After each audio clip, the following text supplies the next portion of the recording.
Hi, good morning, everyone. Can you all see me and hear me?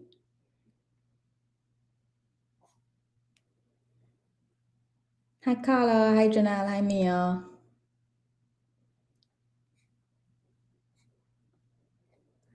Yes, you're hearing me and you're seeing me and you're seeing the screen.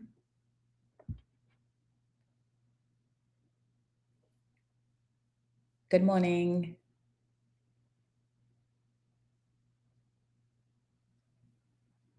Okay, guys. I waited for you all to tell me why isn't the chat if you're seeing the current Springer screen and my face, please, and hearing me. Okay, great. Okay, so we're in again. All right, guys. Good morning. Okay, people now coming in, right?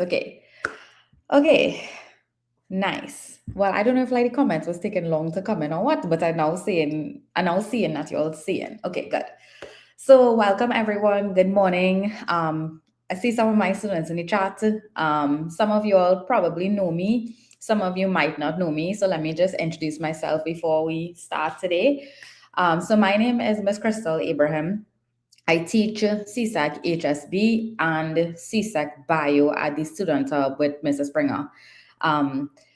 So today, I was gonna do, hi Akili, morning.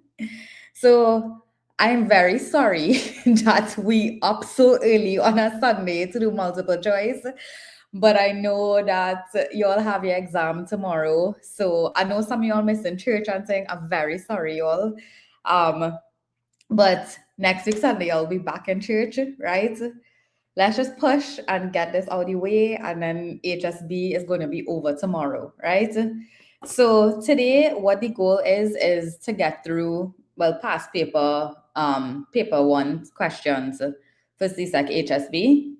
Um, Janelle, we got this. Don't worry. So we're going to use Mr. Springer's website, right? So you also said you could see the website. So it's kerwinspringer.com. And basically, there on this website, there's banks of past papers. So you could basically go through different CXC subjects, and also CAPE subjects, right? So I basically am going to go through this HSB MCQ bank. So it basically pulls past papers, the actual CXC past papers, right? Actual questions. So we're basically going to go through, it has 120 questions. So I think let's just try to go through all 120 questions. And if it is you want to test it out for any other subject, you can as well. So if you go on the side here, you'll see there's a list of subjects. So you could go on that if you want to. We're going to go through the HSB. How it works, this whole website has a little AI assistant going on. So we basically go into the question and the AI is there to guide, tell you if the answer is right or wrong. But of course, it's still in the work, so some answers might be wrong. But of course, if we see anything that is wrong, we let Mrs. Springer know, right? But I went through it. It should all be good. So let's get started. And basically, guys, we're going to go through it. You all jump in with your answers, right? Okay, so let's get into it. Great.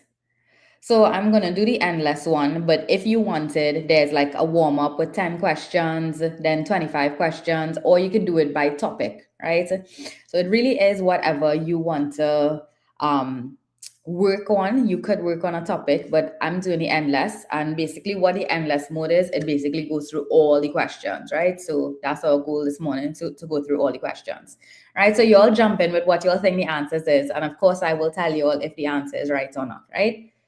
Okay, so we're starting.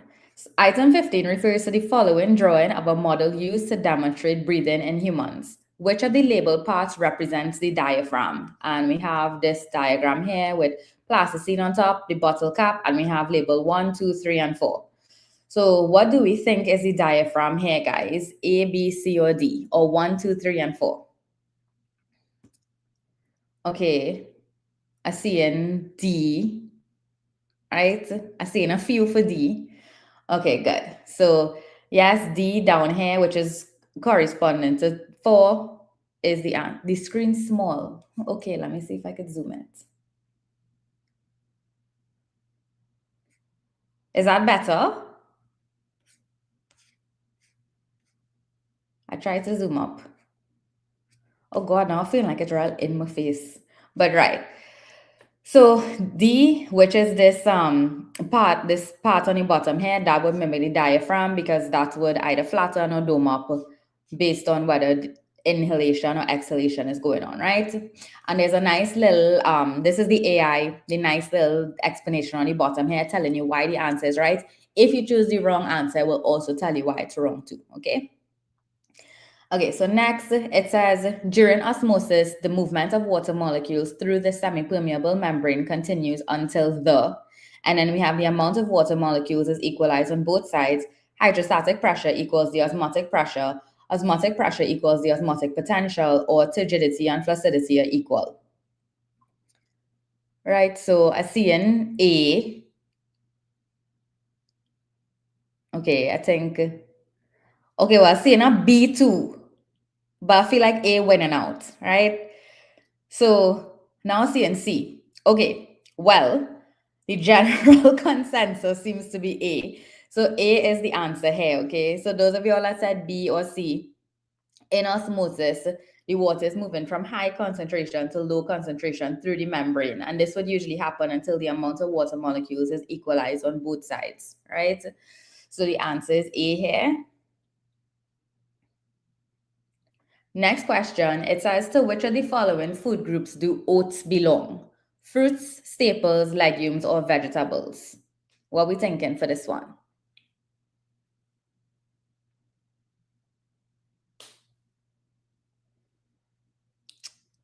Okay, I feel like this one stunned everybody. Okay, so I see in C. Okay, now I see in B, right? So y'all are saying that it belongs to staples, right? So any food group, staples are basically carbohydrates, and the bulk of nutrients in oats are carbohydrates. So oats belong to the staples or carbohydrates group, right? Okay, the next question, it says fertilization occurs in the oviduct when sperms are released, the ovum is released, sexual intercourse takes place, or the sperm fuses with the ovum. So which one of these you all think is the answer? A, B, C, or D? Okay, I see in D. Okay, everybody seems to be saying D, which is correct, right? Fertilization is literally that moment when you have the fusion of the sperm and the ovum. And that happens in the oviduct, or you'll also know the oviduct as the fallopian tube, right? So D is correct. Okay, next question. During the process of digestion, bile salts aid in egestion, peristalsis, mastication, or emulsification. So what we think? Okay, I think I see in D. D. Okay, so the answer is now coming in for D. Right.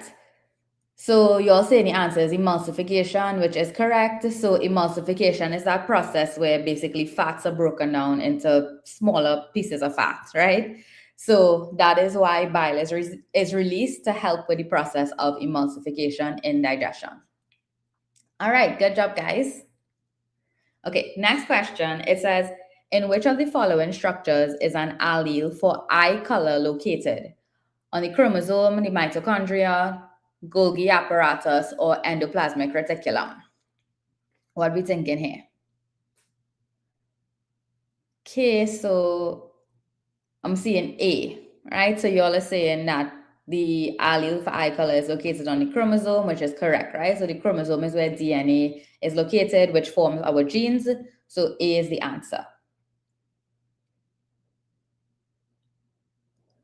Okay, the next question now, it says, which of the following gases contributes most to the greenhouse effect? So we have carbon dioxide, sulfur dioxide, nitrogen dioxide, or carbon monoxide. Okay, I feel like it had no hesitation with this one, right? So yes, carbon dioxide is the greenhouse gas that's contributing the most to the greenhouse effect, right? Okay, next question. Which of the following substances is biodegradable? Wood, plastic, concrete, or styrofoam?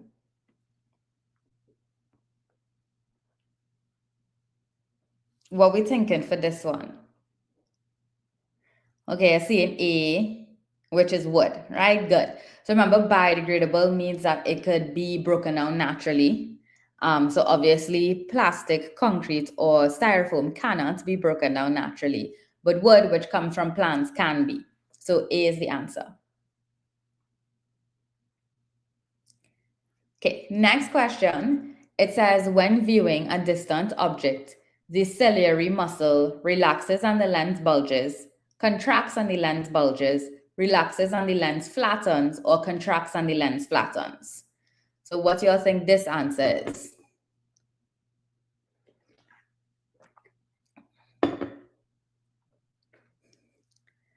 Okay, I'm seeing C. Right, so y'all are saying that when viewing a distant object, the ciliary muscle relaxes and the lens flattens, right, which is correct. So remember, in accommodation, the lens has to change shape whether we're viewing a nearby object or a distant object. So when we're viewing a distant object, the ciliary muscles have to relax, which allows the suspensory ligaments to be pulled tightly, and that flattens the lens or makes the lens be pulled into more of an elliptical shape. Right, so C is the answer. Okay, the next question now, it says, which of the following statements about herpes is true? Herpes is caused by a bacteria. Herpes does not affect fertility. There is no known cure for herpes, or the newborn child of a herpes sufferer cannot be infected. What are we thinking for this one? I'm seeing C, right? Right, okay, good. Correct. So for herpes, there is no known cure. So all the other statements are true, right? It's not caused by a bacteria. It does affect fertility. It could affect the newborn offspring, right? But the one thing that is true is that there is no known cure for herpes, unfortunately, right? So C is the answer. Right, next question. It says, which of the following types of teeth is best adapted for tearing tough pieces of food? The molar, the incisor, the canines, or the premolars? All right, so I see we saying C already, which is the canines, which is correct, right? So the canines primary job, that's the sharp pointy one, is for tearing pieces of food. You'll see it very prominent with animals like lions and things. Humans, our teeth not that pointy, but it's still there for tearing food, right? Okay, next question. It says, which of the following are properties of enzymes? So we have three options here and then combinations of those options. So they mostly work only on one substrate. They work best at a particular pH. They are not affected by temperature. And then we have 1 and 2 only, 1 and 3 only, 2 and 3 only, or 1, 2 and 3. Okay, so I'm seeing C, which is 2 and 3 only. 2 and 3 only. They are not affected by temperature. You all sure about that? A property of an enzyme? Are you sure the answer is C, boy? I don't know. That okay, so now I'm seeing the answer changing to A, which is 1 and 2 only. Right. That's sounding more like it. So remember, enzymes, they work mostly on one substrate, right? They work best at a particular pH, but they are affected by temperature. So 3 has to be taken out of the equation, right? So we know that this statement here is not correct, right? So 1 and 2 are the correct answers. So therefore, A will be the answer. Somebody is asking what year this is, but this is multiple years combined. So it's 120 questions. So it's all of these past papers combined to get these questions. All right. This is from kerwinspringer.com. So it's basically just question banks of past paper multiple choice questions that we're going through. Right. Okay, good. So everybody who previously said the answer is C, hopefully you all understand now why the answer is A for this. Learn this in case it comes, right? Okay. Next question, it says, which of the following measures should an individual adopt to manage diabetes mellitus? So we have three options again. So take antibiotic medication regularly, reduce the intake of refined sugars in a diet, and engage in regular physical exercise, right? So basically I have combinations again. So we have 1 and 2 only, 1 and 3 only, 2 and 3 only, or 1, 2 and 3. Okay, so seeing well, see C and D, but it seems like C is winning out. So, okay, right. So C seems to be the answer, which you're saying is 2 and 3. So, right. So, any treatment of diabetes mellitus, we obviously want to watch our sugar and carbohydrate intake because that could destabilize your the amount of sugar you have in your body, and then engage in regular physical exercise as well, right? So diet and exercise for all lifestyle diseases, which is 2 and 3. So taking antibiotic medication would have nothing to do with directly controlling diabetes, right? So therefore 2 and 3 is the answer only, which is C, right?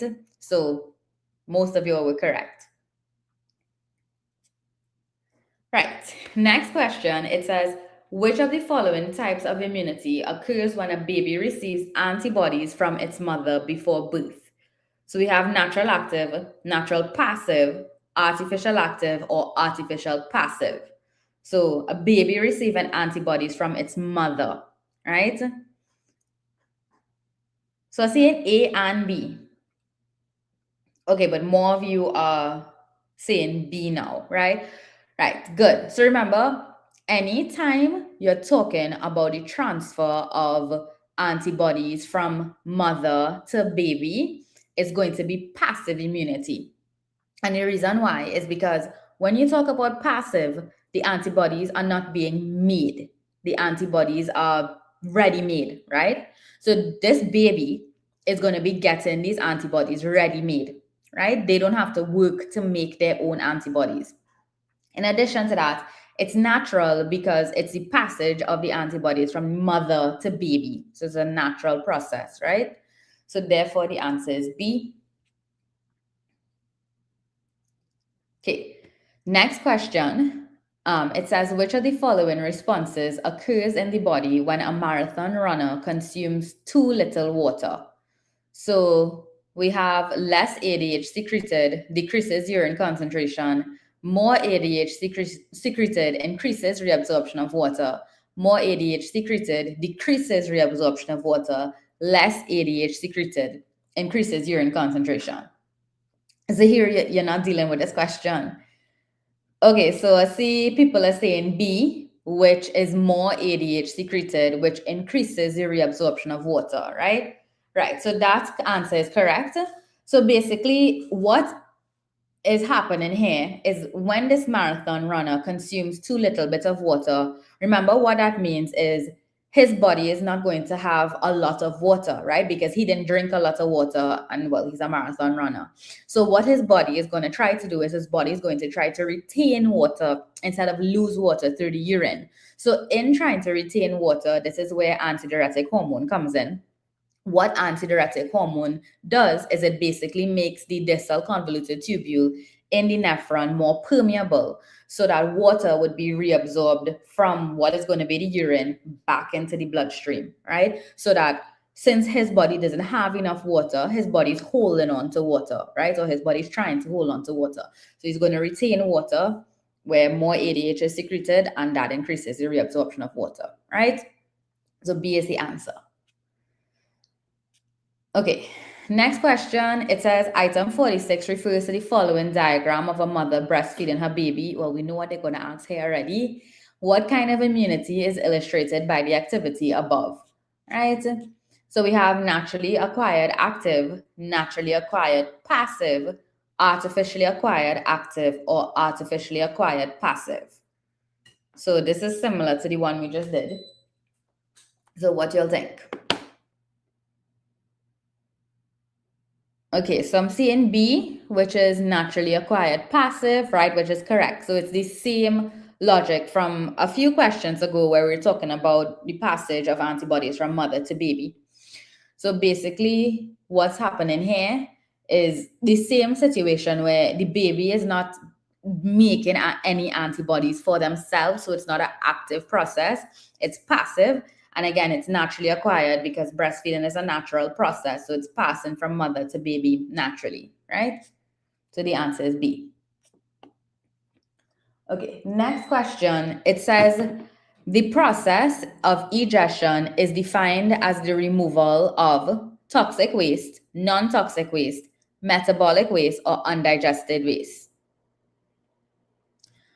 I see in B, I see in D. Okay, so we have a mix up between non toxic waste and undigested waste. Okay, D seems to be winning out. Right? Okay, so D is the answer here, guys. So remember, when we talk about egestion, right? No, remember egestion. Always think of egestion as a fancy way of like pooping, right?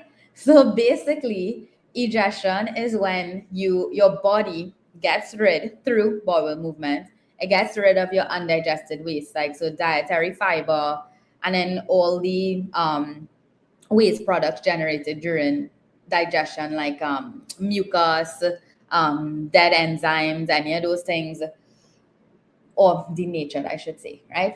Any of those things, that is basically what passes out in egestion, right? So remember, don't confuse excretion and egestion, right? So egestion is when you get rid of it through pooping, right? Sorry, I don't know what other word to use. Through feces. But excretion is when you get rid of metabolic waste. Somebody asks, what is non-toxic waste? So non-toxic waste would be something like water. You know, like water is not toxic, but it's not generally considered a toxic compound, right? So our body generates some non-toxic compounds, but what could be bad is the accumulation of it, right? So like if you have a buildup of water, it could over time, if there's plenty water, it could rupture your cells, right? So but we wouldn't say water is a toxic substance, right? So we have non-toxic waste, we have toxic waste, and we have metabolic waste, which would be from just like our cellular processes generating waste. And then we have undigested waste, which is specifically when we're talking about digestion, what foods weren't digested. And like so cellulose, which makes up dietary fiber, we don't possess the enzymes to break down cellulose. And because of that, that's going to pass through our body undigested. And so that is going to make up the bulk of your feces, right? So this is why, so again, always remember egestion, feces, okay? So here the answer is undigested waste. Oh, and look, they give you a nice little explanation here too, guys. So egestion is the removal of undigested waste from the body through the anus. It's different from excretion, which removes metabolic waste products like urea and carbon dioxide. Earlier, make sure and learn this answer, okay? And learn the reasoning why, because I feel like they might bring this question. They love to ask the difference between egestion and excretion. Okay, next question. It says, what is a possible disadvantage of producing useful proteins? Oh, I forget. Okay, this is the question. Item 42 refers to the following illustration of genetic engineering that is used to produce a useful protein. So we have the plant produces tiny amount of useful protein. DNA is extracted and placed into bacteria. Mia. Bacteria multiply in larger numbers, protein is extracted in large amounts. And then the question is up here. What is a possible disadvantage of producing useful proteins in this way? Now let me see what the solutions are. So we have production of protein is inexpensive. Large amounts of proteins can be made. Production of protein is very rapid as bacteria multiply, or use of bacteria in this process can be hazardous to health. So what are we thinking here? Right, so seeing the answers coming in for D, right, which is correct. So they're asking for a disadvantage, right? So if we read the answers, you would basically see that A, B, and C are not disadvantages. Those are all good things. But the only thing that's a disadvantage here is D, which is the use of bacteria in this process can be hazardous to health, right? So D is the answer. The next question now, it says the process by which undigested food is eliminated from the body. Now is your time to shine. We just talked about this. The process by which undigested food is eliminated from the body is called egestion, excretion, ingestion, or deamination. Okay, so I'm seeing A. Okay, so that means you learned from the previous question we did, right? Good. So again, undigested waste, elimination from the body, they're always talking about egestion, right? So A is the answer here. Good job, guys. Proud of you all for getting that one. Ingestion is when you take food items into your mouth. So like if you take a bite of a sandwich, you're ingesting it, right? Okay, next question. It says, during respiration, the release of energy in a cell occurs when ATP is converted to ADP. Sorry, quick question, guys. Let me just go back quick because people are asking about this question.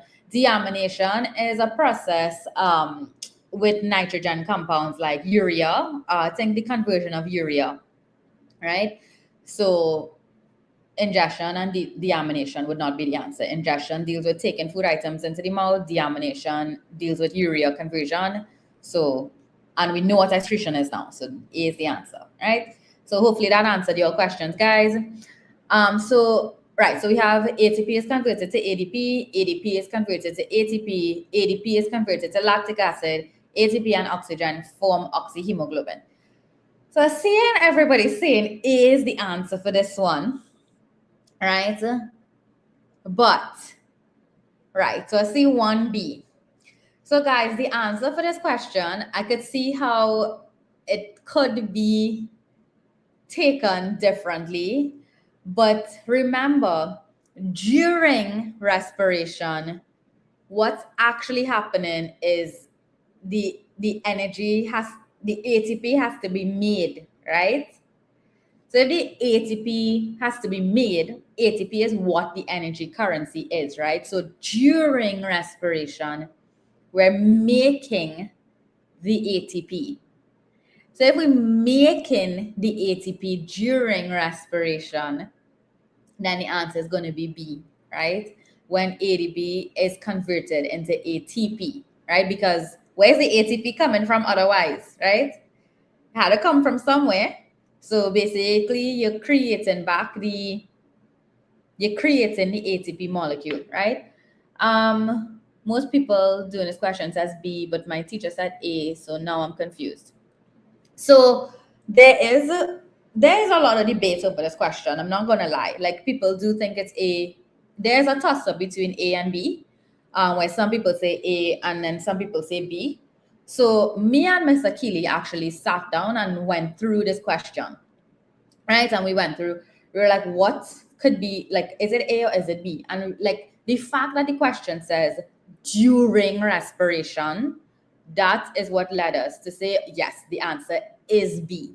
Because during respiration, if you think about what is the chemical equation for respiration or what is respiration, we always say respiration is where energy is made for the cell, right? How is it made? What is the chemical process, right? So we have glucose plus oxygen gives us carbon dioxide, water, and energy in the form of ATP. So during respiration, when you are creating ATP, where does the ATP come from? You have to have the ATP, right? If you're saying that ATP is converted to ADP, then that will be after respiration. But during respiration, ATP is made, right? And that could only happen if ADP is converted into ATP. Because how do you make a molecule of ATP? ADP plus phosphate gives you ATP, right? So since it says during, the answer is B, because you have to make that ATP molecule, right? No. The answer, no. Don't answer and put A, y'all. Answer and put B. Earlier, Mr. Springer calling, man. Hold on. I just have to take this quickly. Hello? Yeah, you are. What's going on?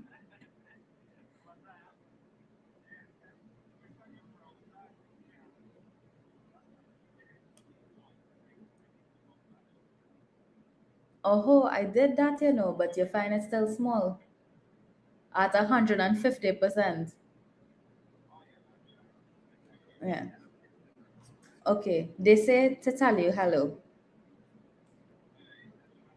He say hello. Okay, and get back to studying. All right, we're going. Okay, bye. All you see, tell me, big up my screen. All you seeing more? All you seeing better? Okay. So yeah, if they said after respiration, guys, yeah. But since we're talking about during respiration, this is why, right? So during respiration, we making ATP, right? So that's why the answer is B. So hopefully you'll understand now. So if you see this, put B as the answer, okay? Okay. Next question now.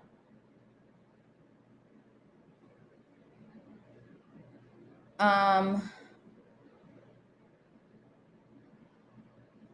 oh, they actually, somebody is talking about doing a question that's similar. There is a question that's similar to that I have seen as well, but it's another answer because the wording is differently. It's different. Yeah. Okay, next question. Liam notices that his face is flushed red after playing football. Which of the following processes causes his face to be flushed? So we have insulation, evaporation, vasodilation, and vasoconstriction. And I see everybody saying C, which is vasodilation, which is correct. So vasodilation, remember, this happens when you're hot, right? When your body is hot. So, well, when your body temperature increases, basically what happens is the blood vessels close to the surface of your skin, they basically widen, right? Well, the inside of the blood vessels, the lumen widens, and that basically causes a rush of blood to the surface of the skin. And that's a way of your body losing heat. So in doing so, because you have blood rushing to the surface of your skin, you also have this red appearance occurring, which is why people tend to look red when they get all hot and sweaty. And this is called vasodilation, right? All right. I feel like you all didn't hesitate with this answer. So good job. You're all clearly confident with this question. Okay. Next question. It says, beriberi is an example of a disease that is classified as hereditary, pathogenic, sexually transmitted, or nutritional deficiency. So which one y'all think? Seeing D, right, which is nutritional deficiency, right, which is correct, right? So nutritional deficiency is when you have basically a lack of vitamins, minerals. Hi, Mia. Okay. Contamination of water sources is detrimental to humans because of the spread of waterborne diseases such as rabies, cholera, influenza, or tuberculosis. All right, a CN B. Right. Good. I'm glad you all got this one. I know people always do like to remember the name of my little bacterium here. Right? So remember, cholera is caused by Vibrio cholerae, right? That lovely bacterium name that you all love to remember. And that is usually spread through contaminated water sources, right? So the rest of these wouldn't be spread through waterborne bacteria. So B is the answer here. All right, next question. It says kwashiorkor is a deficiency disease caused by a lack of, and we have fats, protein, glycogen, and carbohydrates.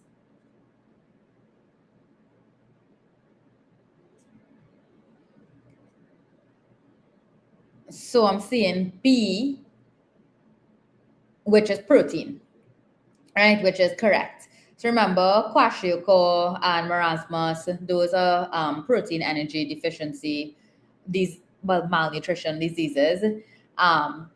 So B is the answer here, right? Good job, guys. Kwashiorkor, it is a very interesting word. I don't know who decided to come up with this name. Okay. So next question, during respiration, oh, look, we have the question come up again. It repeated in its own bank. During respiration, the release of energy in a cell occurs when, and well, we just did this.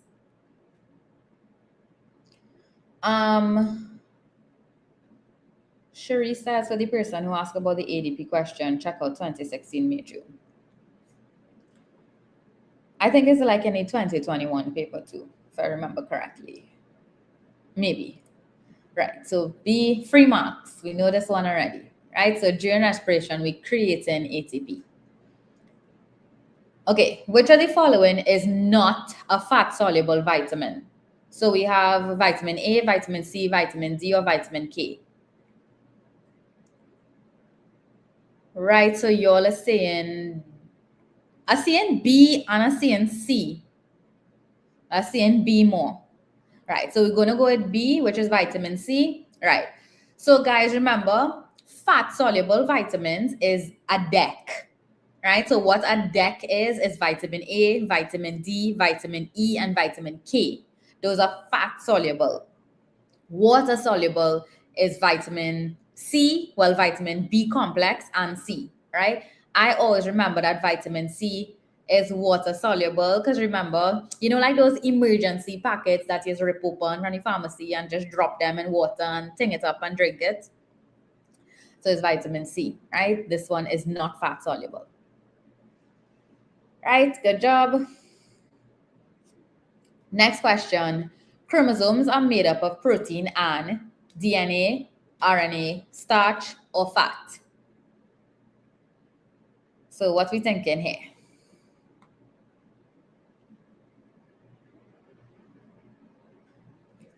I'm seeing A, which is DNA, which is correct. So remember, chromosomes are made up of DNA wrapped around these little balls of protein called histones, right? So therefore, chromosomes are made up of protein and DNA. And that's what creates the chromosome structure that we know. Okay, we just did this one. It repeated again. Kwashiorkor is a deficiency disease caused by a lack of protein, right? Okay, next question. So we have item 38 refers to the following diagram, which shows the human spermatozoon. So we have A, B, C, and D, and they're asking us which of the labeled parts above, well, below, contains mitochondria. So everybody's saying B, which is correct. So you could actually see all the little mitochondria packed in the mid piece here, right? And that gives the sperm the energy that it needs to do its whole journey, right? Okay, next question. Which of the following hormones is responsible for causing the liver to convert excess sugar to glycogen? All you get this one right, please.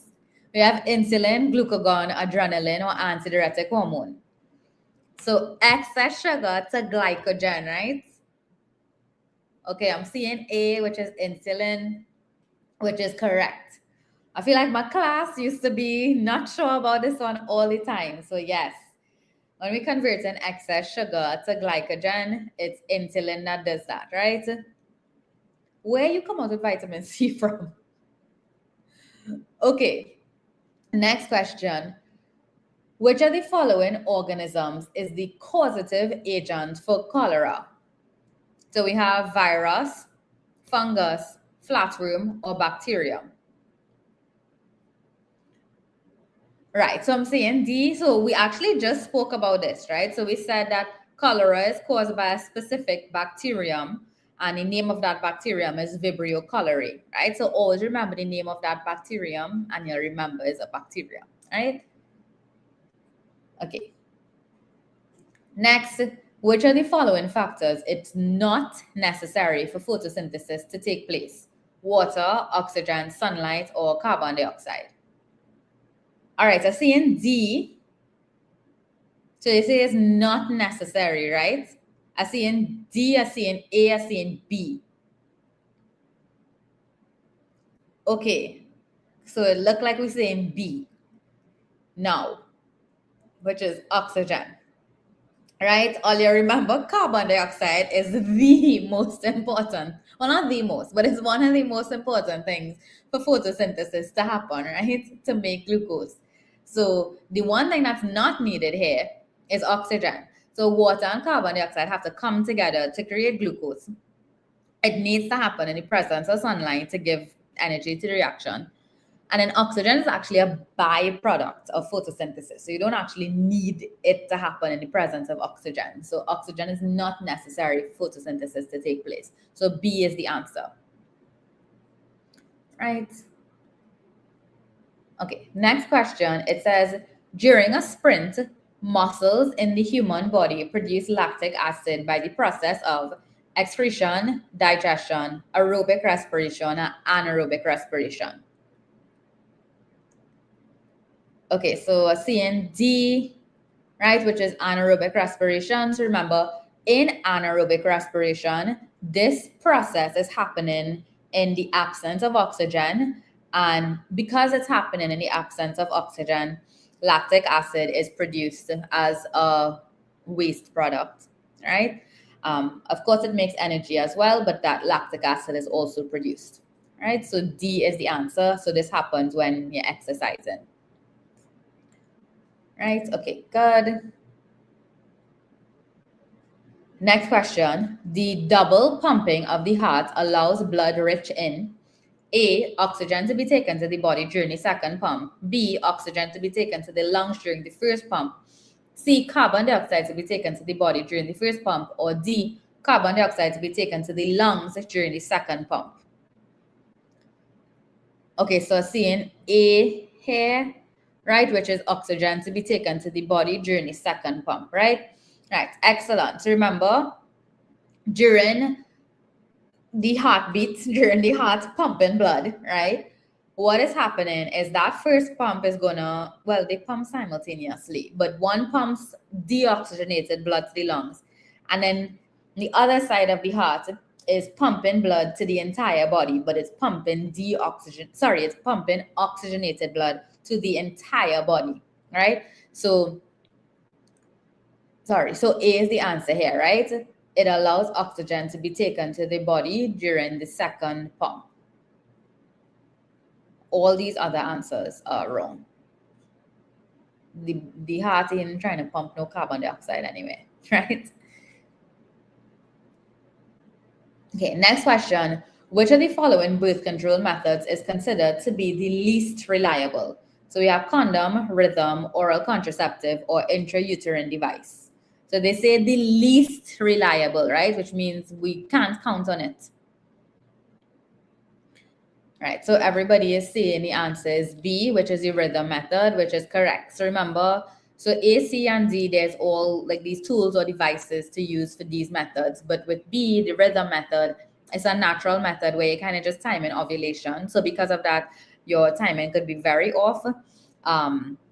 And in doing so, you could miscalculate and will end up with pregnancy anyways. So B is the answer, right? It's the least reliable method. Next question. Which of the following are true about the fallopian tube? And then we have these three different answers. So we have combination. So the first one is facilitates the passage of the ovum to the uterus. 2 is the site where fertilization of the ovum occurs. And 3 is produces the ovum.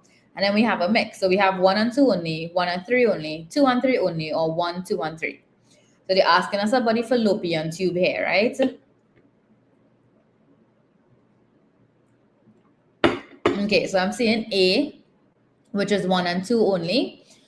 So in the fallopian tube, that is where the ovum has to pass through to get to the uterus.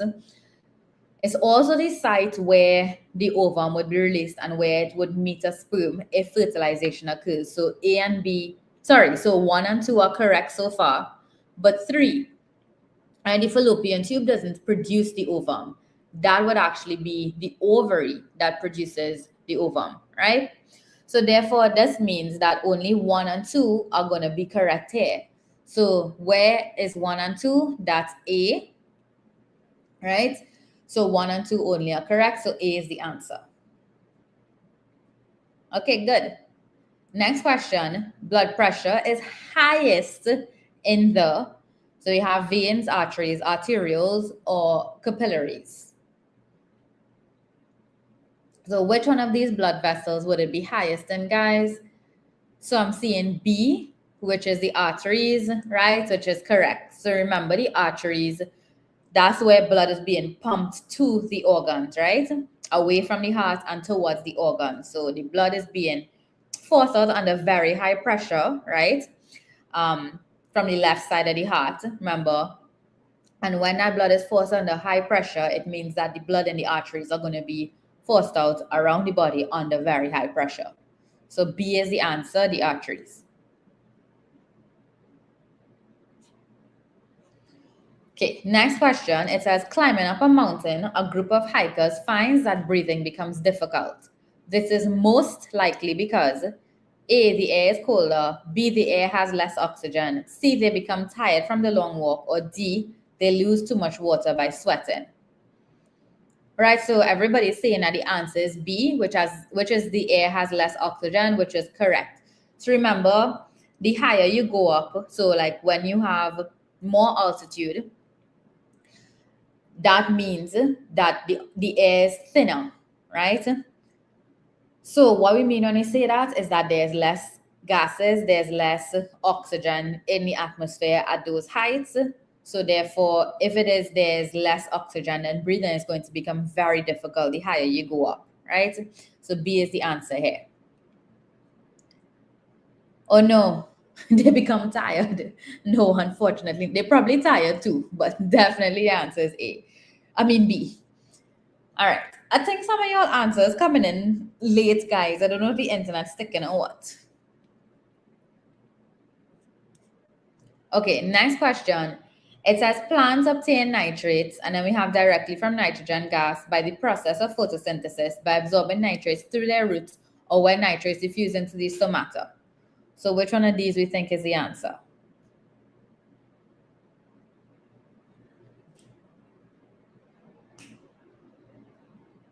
Oh, okay, the chat is delayed. Okay, that's why. Well, at least again, your answers for the questions.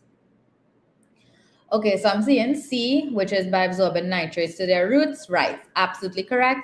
C is the answer. So remember when we learned about symbiosis and we were spoken about this mutualistic relationship that these legume plants have and the rhizobium bacteria, where the bacteria fix atmospheric nitrogen for the plants into a usable form of nitrogen that happens in the root nodules, and then the plant absorbs it, right? So C is the answer.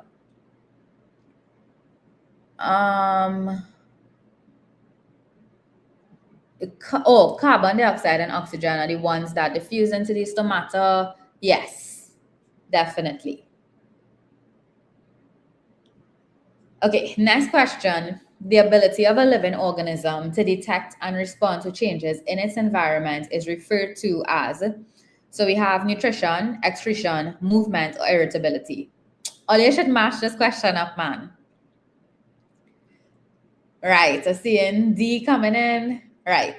So the ability of a living organism to detect and respond to changes in its environment is referred to as irritability. I also want to remind you all that sometimes they refer to it as sensitivity as well, right? So irritability and sensitivity can be used interchangeably. So if you see that word instead, don't get confused, okay? It's the same thing as irritability.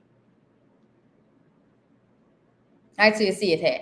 Irritability, also called sensitivity. So both mean the same thing.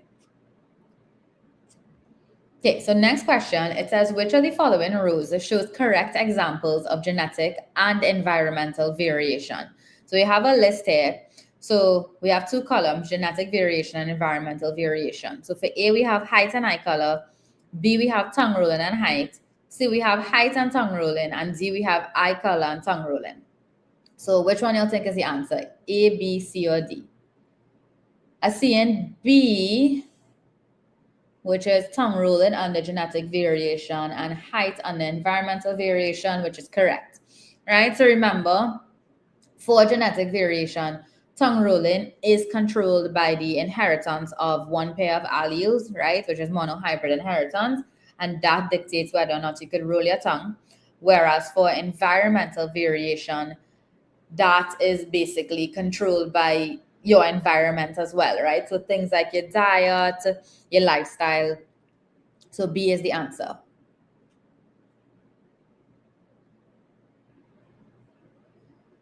Okay, so the next question refers to the following diagram showing a longitudinal section through a human kidney. Which of the labeled structures contains the loop of Henle? So we have the cortex, the medulla, the pelvis, and the ureter. So they want to know where here would the loop of Henle be found? Right, so everybody's saying the medulla, which is D, which is correct, right? So remember, the nephron actually spans the cortex and the medulla.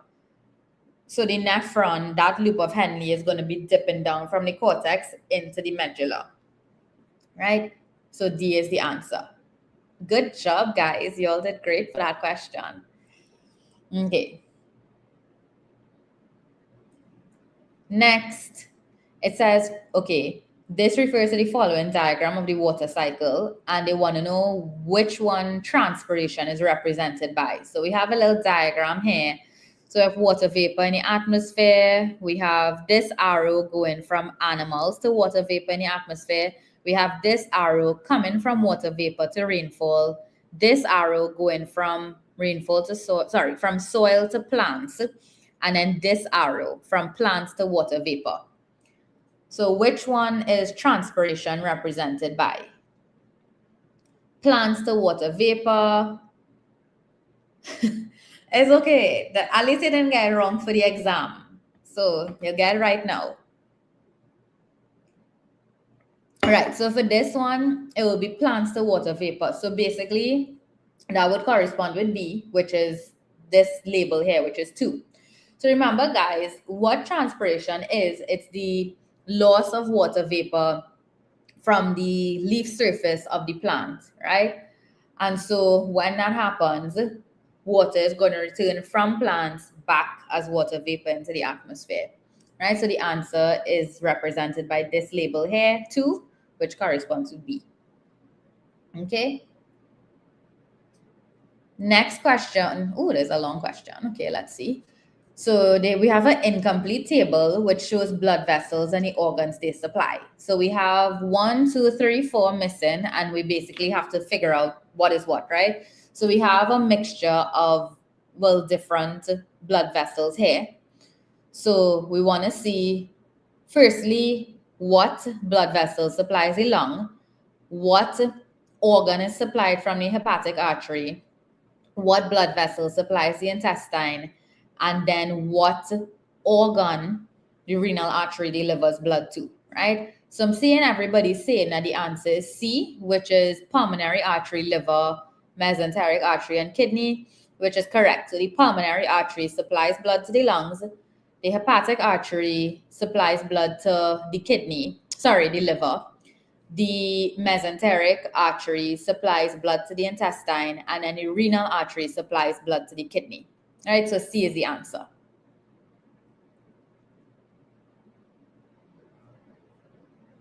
Okay, so we have a diagram showing organs in the body which produce hormones.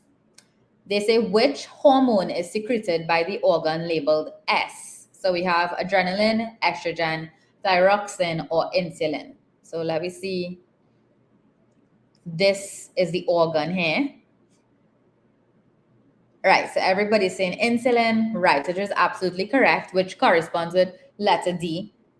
So this organ here is looking like a little leaf, right? That's the pancreas. So the pancreas is responsible for releasing the hormones that regulate our blood sugar, like insulin. So D is the answer. Right. Next, it says, which of the following cell structures traps energy from sunlight to help in the production of simple sugars? This question is a giveaway. All right. So we have the nucleus, the cell wall, the chloroplast, or the mitochondria. Okay. So I'm seeing C, which is the chloroplast. So this question is basically asking us what cell structure allows photosynthesis to occur, right? So the answer is C, which is the chloroplast. Next question. It says item 27 refers to the following diagram of a section through the human skin. Which label part represents the sweat pore? So we have 1 pointing to this, 2 pointing to this, 3 pointing to this, and then 4 pointing to this. So everybody's saying that the answer is 2, which is B, right, which is correct. So this is pointing to the sweat pore here, right? This is where, so there's the sweat gland, start to travel up and be deposited on our skin through here. So B is the answer. Good job, guys. Next question. A small volume of urine will most likely be produced after excessive exercise, a high water intake, eating a diet low in salt, or being in a cold room for a long time.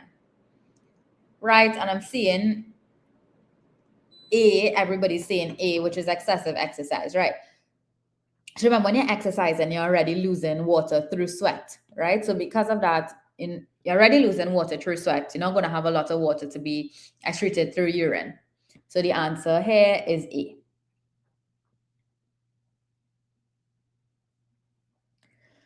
Okay, so we have a diagram of a longitudinal section through a human eye, and they say the part labeled X is the iris, the cornea, the ciliary muscle, or the circular muscle.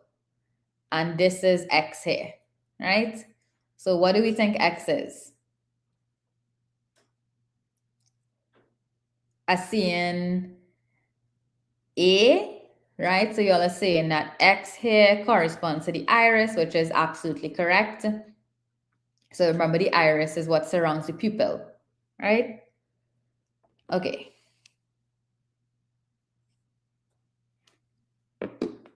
Next question. It's okay. This is what you again practice with the eye now. Also, they don't bring a lot. Okay, which of the following reagents gives a positive test for the main food present in a slice of baked potato? So you have burette, ethanol, iodide solution, or Benedict solution. Okay, I see in C and D. Okay, I see in C. Right, so you're all saying that iodide solution is the answer here. So basically, guys, what's happening here is we have to know what nutrient is present in the slice of a baked potato. And the most common nutrient in potato is starches. And so the solution that's going to test positive for starch is going to be the iodide solution, which is going to give us that blue-black color change, right? Excellent. Next question. Compaction is done at landfills in order to control the dust, control the smells, get rid of spaces that may harbor pests, or recover materials that are sent to be recycled. So what are we thinking here? A, B, C, or D? So I'm seeing C, which says get rid of spaces that may harbor pests, right? Excellent. So remember, at landfills, garbage is being dumped there. So basically what happens is you have to compact it, like squeeze it together so that you get rid of those air spaces in between where you might have pests, because you don't want any pests going running up in the garbage, then leaving it dump and running into people's house and spreading diseases, right? So we get compaction is done to get rid of those spaces primarily, right? Okay. Next question. So we have a diagram that's showing part of the human digestive system. So they say which sequence correctly matches each numbered structure to its function. Okay, so we have this diagram here. So we have 1 point into this, 2 points into this, and 3 points into this. And then they say, well, secretes gastric juice, produces bile, and absorbs soluble end products. And we want to match it correctly to this, right? So we're seeing everybody saying C already, right? Which is saying that 2 secretes gastric juice, right? So 2 is the stomach. So 2 secretes gastric juice.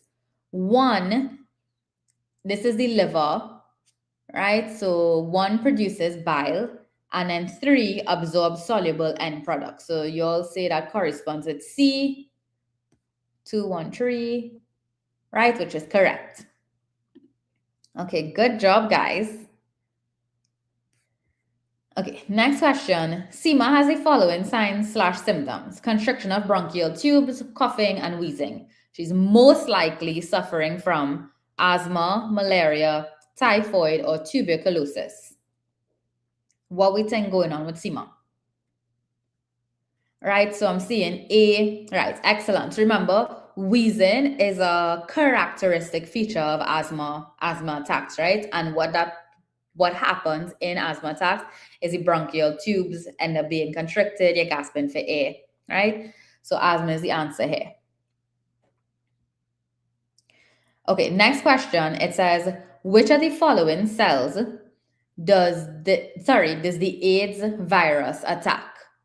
So we have phagocytes, muscle cells, erythrocytes, and lymphocytes.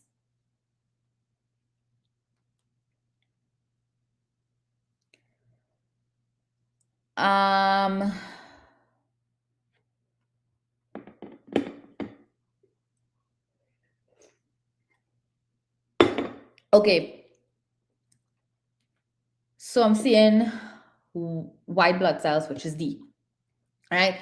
Well, yeah. So basically, the AIDS virus, which is HIV, attacks the lymphocytes, which is D. Specifically, a lymphocyte called the T helper lymphocytes, right? The T cells. So D is the answer here. Just now, I saw a question in the chat with somebody asking what are the symptoms of tuberculosis. I believe tuberculosis, you have a cough as well, but not like asthma. I think it's more of a phlegmy cough. And then like normal things like fever, chills, fatigue, weakness, things like that. But it more has that phlegmy cough.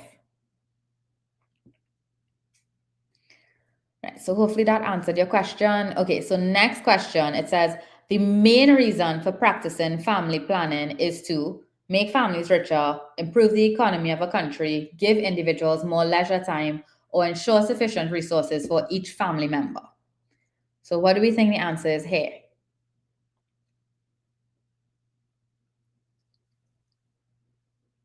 I think I see in D, right? So y'all are saying that it ensures sufficient resources for each family member, which is correct. So remember, there's a lot of benefits to family plan, of course, but the main reason is to ensure sufficient resources for each family member. Because remember, when you family plan properly, like how much kids are we going to have, when are we going to have them, all of these things, should we use birth control, which birth control is right for us, all of those things, you're basically ensuring that each family member, mother, father, baby, how much ever babies are all cared for adequately and all have the resources that all of them need to recover and grow properly, right? Right. Next question. It says, one function of dietary fiber is to make the food we eat less bulky, provide increased cellulose to the body, decrease the rate at which food moves through the alimentary canal, or increase the rate at which food moves through the alimentary canal. So what do we think the answer is here? A, B, C, or D? A C and D, which is increase the rate at which food moves through the alimentary canal. Right, so D is correct. Excellent. So remember what dietary fiber is doing is because dietary fiber contains cellulose, which is a structure that we cannot digest, what it's doing is it is providing bulk to the food, but it allows peristalsis to happen faster, or it allows it to happen more efficiently. So in doing so, in making peristalsis more efficient, it's allowing the food to move through our alimentary canal better, right? Okay. And yes, this does help prevent constipation. So make sure and eat a dietary fiber. Okay, next question. It says the cell above is known as and we have spinal nerve, cranial nerve, motor neuron, or sensory neuron. So we have receptor in skin, dendron, node, cell body, sheath, axon, dendrite, and this is direction of the impulse. right? So a CND, which is a sensory neuron, right? So a clear giveaway here is the fact that you see it says receptor in skin. So the fact that it says receptor in skin is basically telling you this neuron is attached to a organ that's receiving stimulus, right? So therefore, this is a sensory neuron. The next question says antiretroviral drugs are used to cure HIV/AIDS, cure pneumonia, prevent secondary infections, or control the reproduction of HIV. Right, so I already see in D is the answer for this. Good job, guys. So remember, well, there's no cure for HIV yet. So what antiretroviral drugs are doing is just controlling the reproduction of the actual HIV virus, right? And that keeps the viral load in the body low. Okay, next question. Which of the following describes homeostasis? The maintenance of a constant internal environment, transportation of useful substances to the kidney, the process of an enzyme converting glucose to glycogen, the process that allows products of digestion to be incorporated into the body. I don't know where they get all these definitions from now. But yes, right. The answer is A. So homeostasis is defined as the maintenance of a constant internal environment. A is the answer here.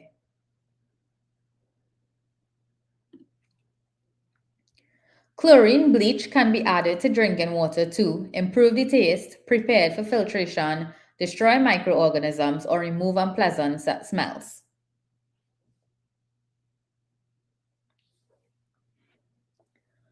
Right, so I'm seeing C, which is destroy microorganisms, which is correct. D is the answer here. Okay, next question. Which group best represents the location of the ball and socket, hinge, and fixed joints? So we have these different options here. So ball and socket, we either have elbow, jaw, shoulder, wrist. Hinge, we have cranium, wrist, elbow, knee. And fixed, we have shoulder, knee, cranium, jaw. Right, so a C and C. Right, so for a ball and socket joint, that's the shoulder joint, right, which allows movement in all direction. The hinge is the elbow, which allows movement in one plane only. And then fixed is the bones of the skull, which are all fixed in place. They don't move, right? So C is the answer. That's correct. Next, hold on, I have a question. No, the ATP question is the opposite, is when ADP is converted into ATP, because in respiration, ATP is being made, right? So the answer would be when ADP is converted to ATP, right? Okay, so next question, which of the following methods are effective in controlling pollution? So we have recycling of waste materials, fitting filters or scrubbers to factory chimneys, and burning of solid waste in open dumps. So we have different. I'm seeing you all saying A. So we have 1 and 2 only, 1 and 3 only, 2 and 3 only, or 1, 2 and 3. But everybody's saying the answer is 1 and 2 only. Carla, I know you know this answer for sure. So you're correct. It's 1 and 2 only, right? So recycling of waste materials and fitting filters or scrubbers to factory chimneys, those are going to help pollution, right? It's going to help control pollution.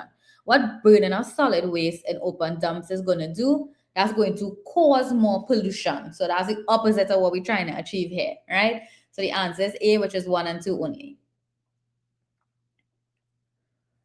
Okay, next question. It says antibiotics are chemicals which can safely be taken into the body. They do not harm human cells, but they destroy fungi, molds, viruses, or bacteria. Olia, give me the right answer for this one, please. Right, I'm seeing D, which is bacteria, which is right. Absolutely correct. So remember, antibiotics control bacterial infections only, right? Antivirals is what you take for viruses. Antifungals is what you take for fungi, right? So for bacteria, it's antibiotics. Good. Next question. The Anopheles mosquito is known for the spread of dengue, malaria, cholera, or gastroenteritis. What are we thinking here? A, B, C, or D?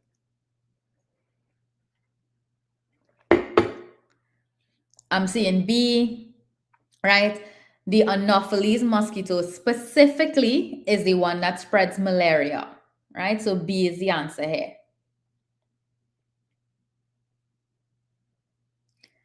Okay, next question. Make sure you read these answers properly.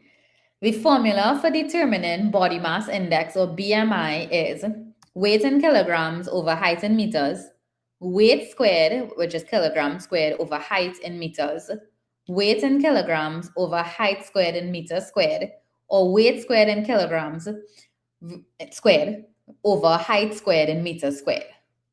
I see in C, I see in B, I see in B, I see in A, all kind of thing going on for this question. Alia, what is the answer? What's really the answer here? I get every answer under the sun besides D.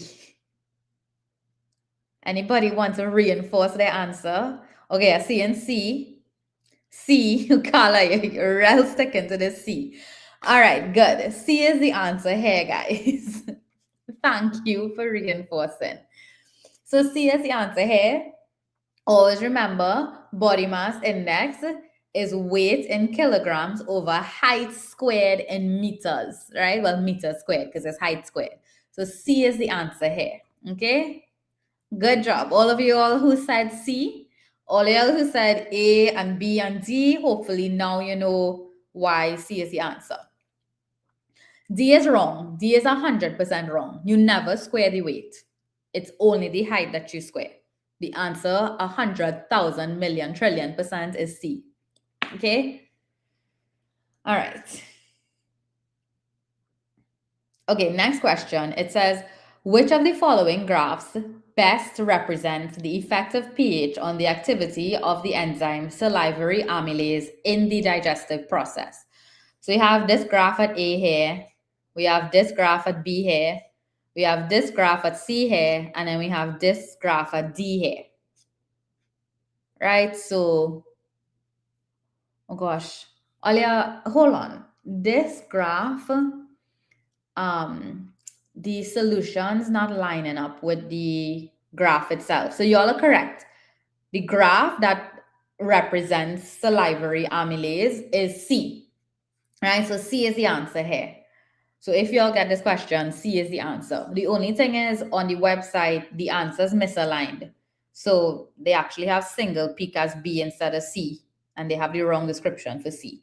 So there's a question that Mr. Springer just have to fix for us. So I told him about it, but I'll just take a picture and tell him that they need to fix this one. Right, so let me just take a picture of it again. Right, and the answers. Right, so the answer for this is C. But if I put C here, I'll get it wrong because the description for C is on B. So I'm in a dilemma. But I don't know if to choose the description or the graph. I don't know which one of them will be right. Pretty sure C will be wrong if I click it. Right, see it have the one with the proper description, which is the single peak around pH 7. But obviously that's not corresponding with this. So you all just know that C is the correct answer, right? Okay. Well, that one, guys, we know we get it correct. Is the website wrong, okay? All right. CXC lose the mark, Mia, not me. I get right. I don't know about CXC. Okay. The next question. Liam notices that his face is flushed red. Oh, we did this question already, right? So they're asking which one of them would cause his face to be red. So we have insulation, evaporation, vasodilation, and vasoconstriction. So this one would be vasodilation, right? Where the blood vessels open up and you have blood rush to the surface of the skin. Okay, good. Next question. Which of the following is an example of a non-biodegradable pollutant? So we have lead, paper, cotton, or sewage. So which one of these is non-biodegradable? Right, so everybody's saying A. Right, so paper, cotton, and sewage all contain materials that could be broken down naturally, whereas lead, that cannot be broken down naturally, right? So A is the answer here.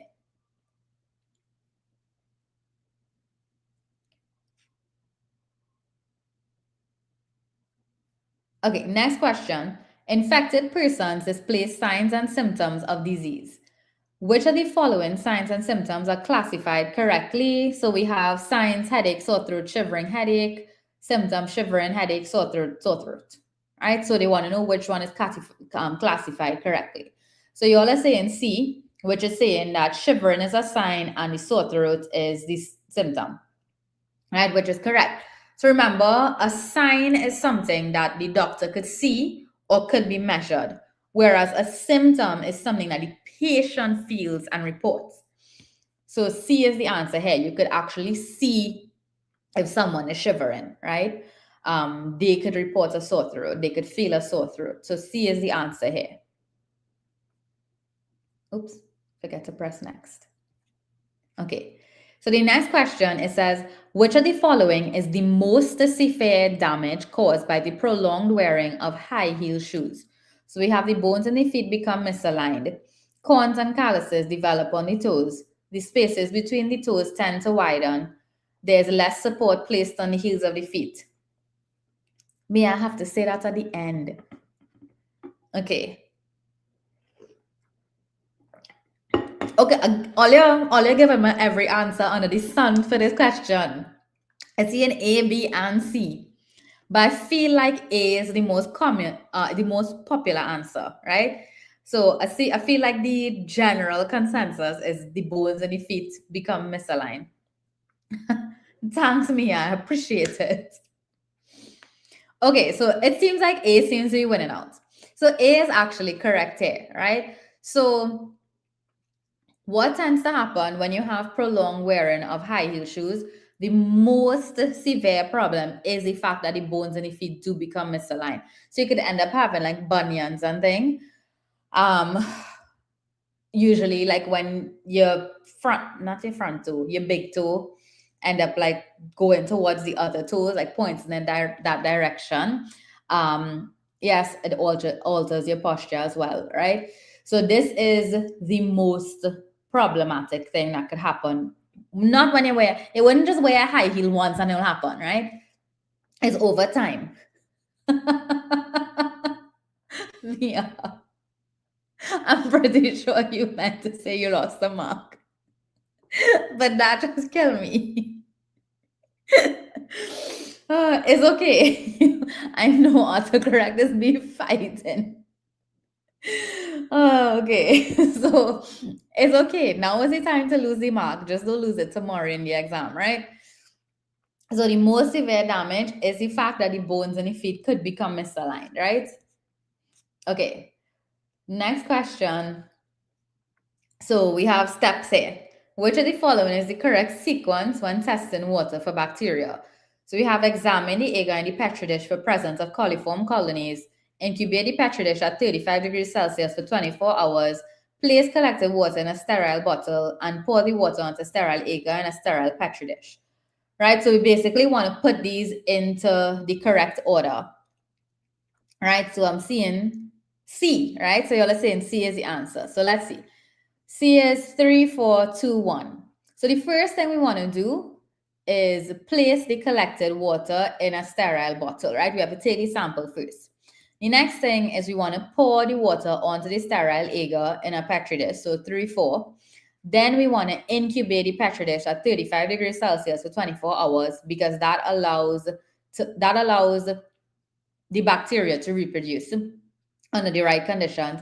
And then lastly, you would examine the agar for the presence of colonies, right? So C is the answer here. You all are correct. 9 a.m. in the morning, all you. For 9 a.m. today, we're reviewing. 9 a.m. tomorrow, all you're writing. Pressure. Okay, so less than 24 hours to go, guys. Which of the following features is not common to all living organisms? So using food to produce energy, producing identical cells in reproduction, getting rid of metabolic waste products, or releasing energy by a process of respiration. So they're saying which one is not common, right? So which one living organisms all don't do. All you have this paper one in the bag for sure. After the session, come on. Right. So B is the answer here, right? So producing identical cells in reproduction, like that's not common to all living organisms. We don't produce identical cells in reproduction. We actually produce gametes, which are haploid cells, right? So this is not common to all living organisms, whereas using making energy, getting rid of waste, releasing energy in respiration, all of that. Yeah, you know, when you see them easy questions, vasodilation and things, I know you're all hearing me in your head. You're getting that right. You have that in the bag. No, unfortunately, I don't teach chemistry, guys. I need to have chemistry explained to me. I'm joking. I know the basics in chem. But no, I don't teach chem, unfortunately. But thanks. I'm glad you're understanding. Okay, but y'all will be fine. I don't know the chem teacher. I don't know if she's doing one. I'll find out from Mr. Springer. But if he is doing anything, he will post up about it. Okay, what is the effect of carbon monoxide on the human body? Prevents oxygen uptake by the blood, damages cilia present on the trachea, causes eye irritation and reduced visibility, has toxic effects on the nervous system.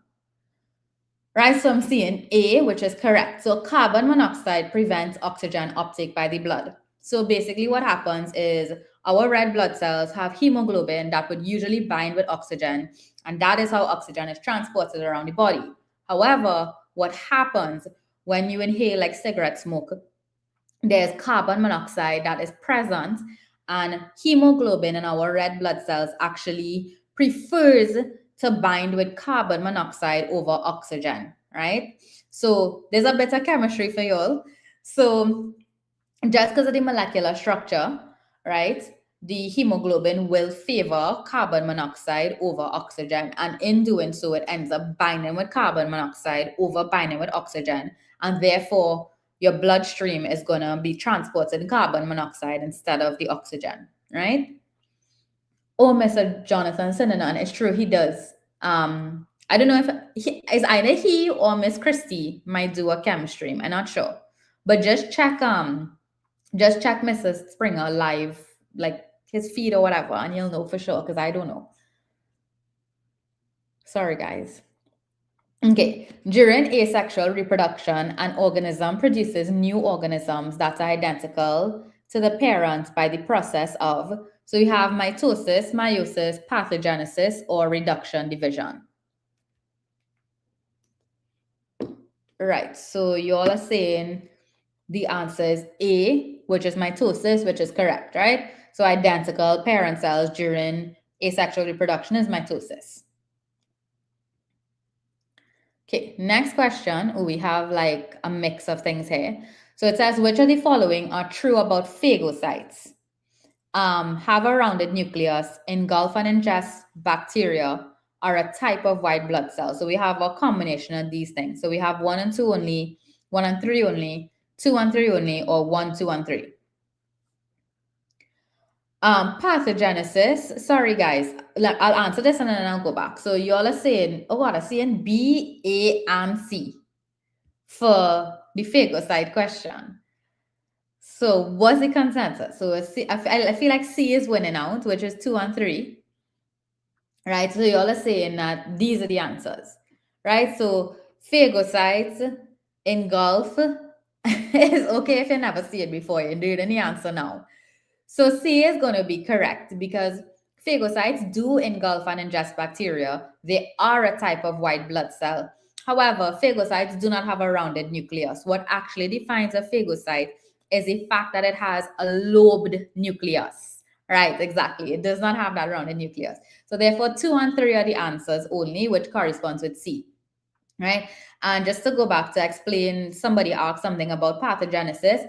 Pathogenesis is when an organism could, like, how to explain this, boy? Like aphids sometimes female aphids could like make offspring by themselves, or like what happened recently, I think, is like sharks, which are mammals.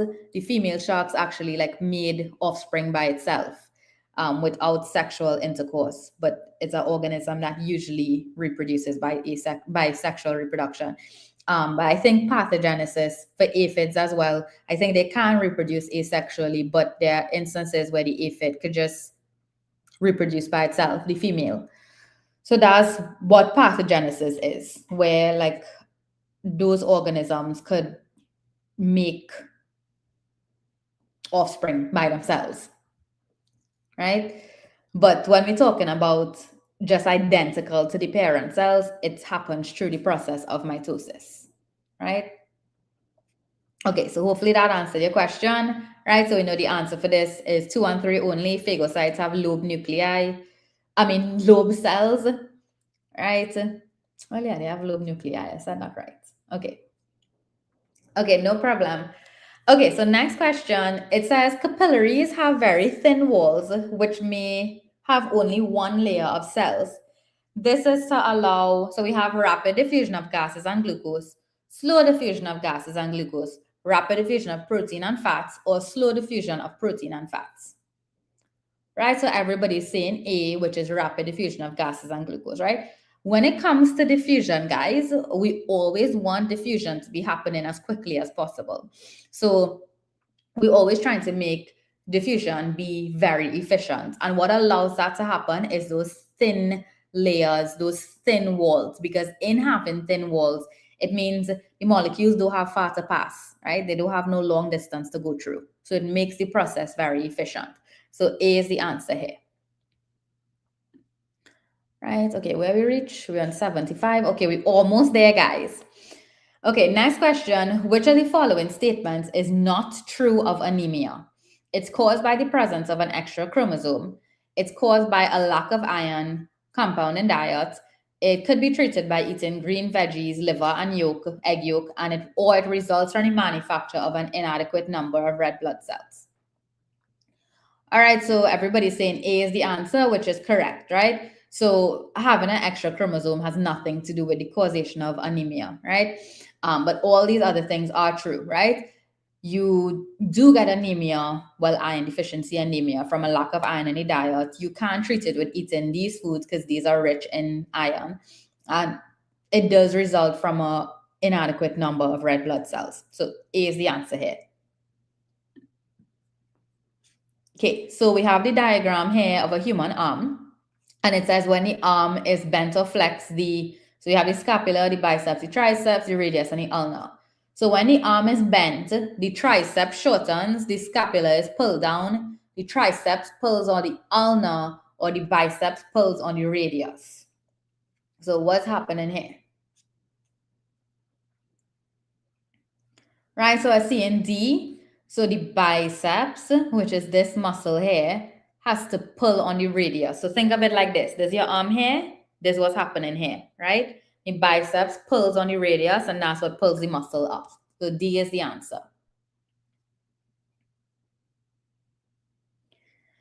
Okay, next question. The structure labeled X, which is this structure here, is involved in the storage of fats, production of proteins, breaking down of substances, or packaging of substances for transport out of the cells.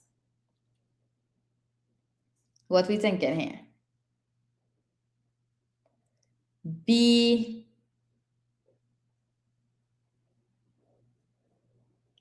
No, this is actually not the ribosome in particular. But B is correct. So, okay, let's go through it. That's fine. So what X is pointing to, this is what we call the endoplasmic reticulum. Now, sometimes you will see endoplasmic reticulum with these black dots on it. What these black dots are, these are ribosomes, right? So when the ribosomes are on it, it's rough endoplasmic reticulum. When the ribosomes are not on it, then it's just smooth endoplasmic reticulum, right? But this is rough endoplasmic reticulum. So what this rough endoplasmic reticulum does is it actually helps with the production of proteins, right? So the answer here is B, right? And specifically how it has the ribosomes on it, the whole thing is geared towards producing proteins, right? So B is the answer here. So any other answer anybody tell you, B is the answer. Right? Once the proteins are made, then they transport it out to the cell. Okay, so next question. Which of the following organelles in the cell allow substances to pass in and out of the cell? The smooth one also deals with protein production, but just the ribosomes itself help the process of protein production. Okay, so nucleus, vacuole, cytoplasm, cell membrane, everybody's saying the answer is D, which is cell membrane, which is correct. So remember, the whole point of the cell membrane being there is that it basically is coating the cell and protecting the cell. So substances that get into or out of the cell, they have to pass through the cell membrane, right? So think of the cell membrane as like a security measure or like a bouncer for the cell. They're controlling what goes in and out. So D is the answer. Right, next question. Good health may be best defined as all your favorite question, everybody. I hope you all know the definition of this. The absence of disease as well as complete physical well-being, the absence of disease as well as complete social well-being, a state of complete physical, social, and mental well-being. Carla, I know you was going to come and answer this one. Or a state of complete physical and economic well-being, right? So yes, C is the answer here. And they actually left out a part of it, right? Because we know the World Health definition, the World Health Organization definition of health is a state of complete physical, social, and mental well-being, and not merely the absence of disease or infirmity, right? So C is the answer here. Look, you see they have the whole definition here, right? So C is the answer. Good job, guys. Okay, next question. It says, the process by which water vapor changes to water is known as sublimation, evaporation, solidification, or condensation. So water vapor to water. So we go in from gas to liquid. Right? So y'all are saying condensation. Right? So D is the answer here. I see somebody say evaporation too, but D is the answer here. Because remember, when we go in from gas to liquid water, the water is condensing, right? Evaporation would be when liquid waters go into gas, right? So don't mix those two up. So D is the answer here.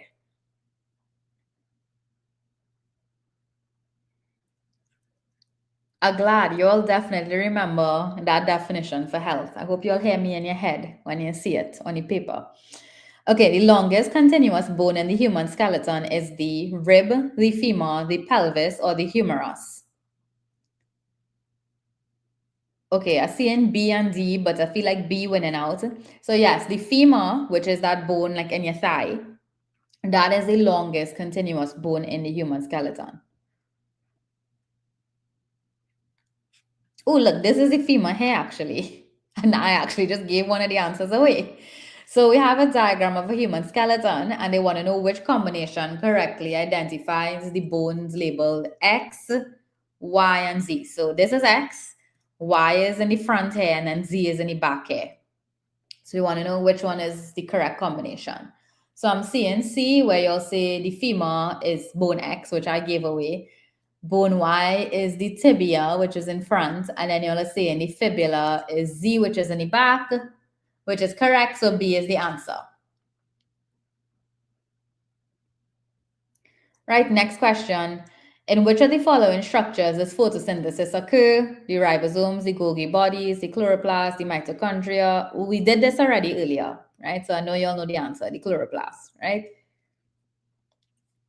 All right, okay, good. Right, next question. Which of the following foods is a good source of vitamin A? So we have milk, orange, kidney, or fish liver oil. I see in C, I see in D.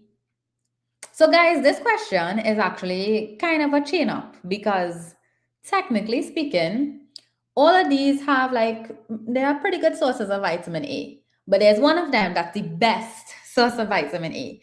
There's one of them that has more vitamin A than all the others. And that is D. It's fish liver oil, right? So compared to the others, because kidney is a good source of vitamin A, right? Don't get me wrong. But compared to fish liver oil actually has more vitamin A than animal kidney, right? So D is actually the answer here, right? Okay. Next question. That's okay if you got it wrong, because yes, they are all good sources, but fish liver oil is just the best one. Yeah? Okay. Next question. Which of the following gases is produced in a landfill site? Ozone, steam, oxygen, or methane? D again, you all are correct.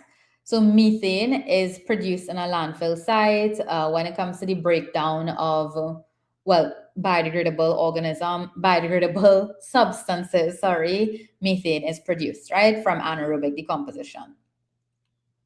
Good. Next question. The left side of the heart has a thicker muscular wall in order to pump blood to the lungs, receive blood from the lungs, pump blood to the rest of the body, or receive blood from the rest of the body. So which one of these is the answer? A, C, and D. Are you sure, boy? Receive blood from the rest of the body. The left side of the heart receiving blood from the body. All right, a, C, and C now, which is pump blood to the rest of the body. Right, good. So remember, when we look at the anatomy of the heart, the right side and the left side, they both pump blood.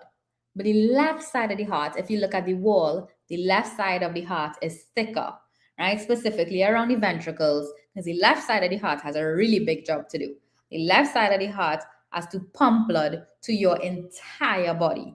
And because of that, it needs to have thick walls to be able to withstand that pressure and push the blood out to the whole body, right? So C is the answer here.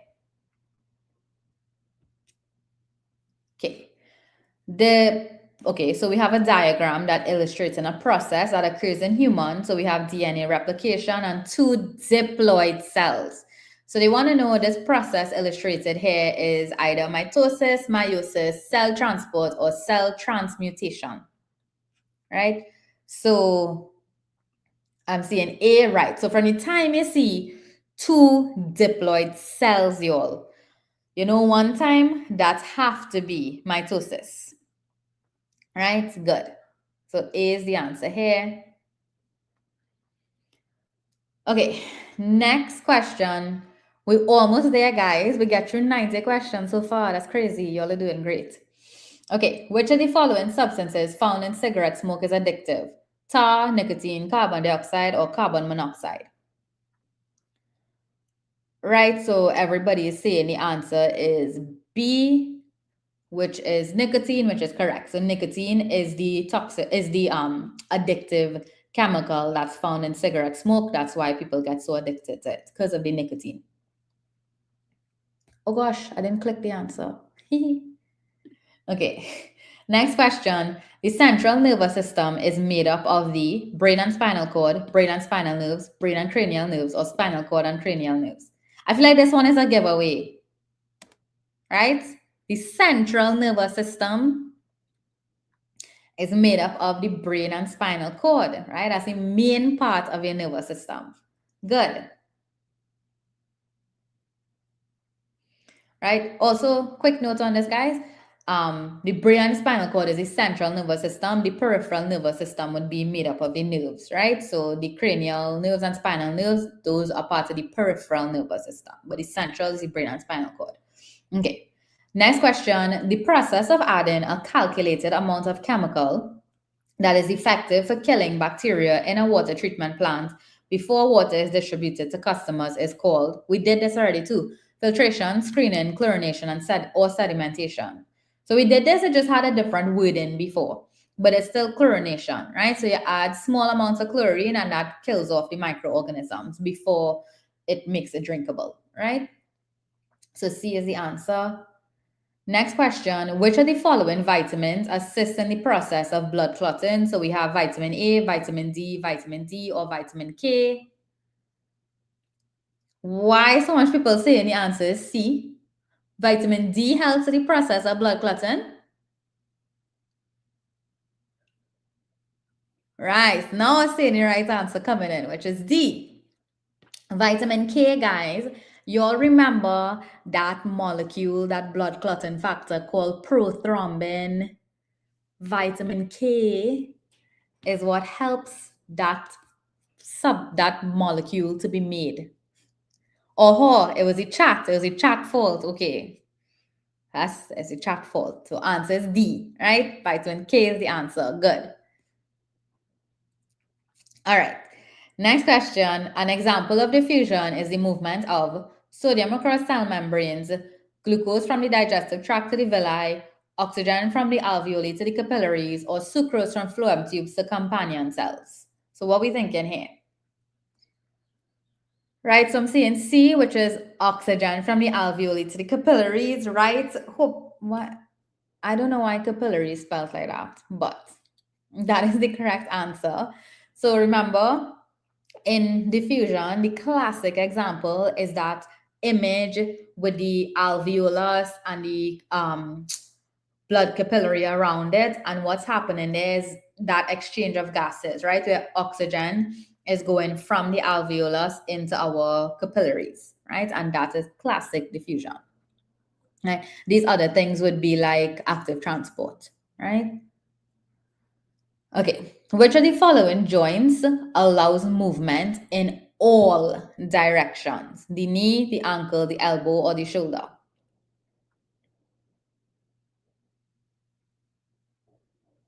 Right, D, which is the shoulder, that's correct. So the shoulder is what we call a ball and socket joint, so that allows movement in all planes, which we spoke about before. Whereas the knee, the ankle, the elbow, those wouldn't allow movement in all directions, right? Usually those are like hinge movements, right? Or, oh God, I forgot to click it. Right, so the answer is D. Okay, next question.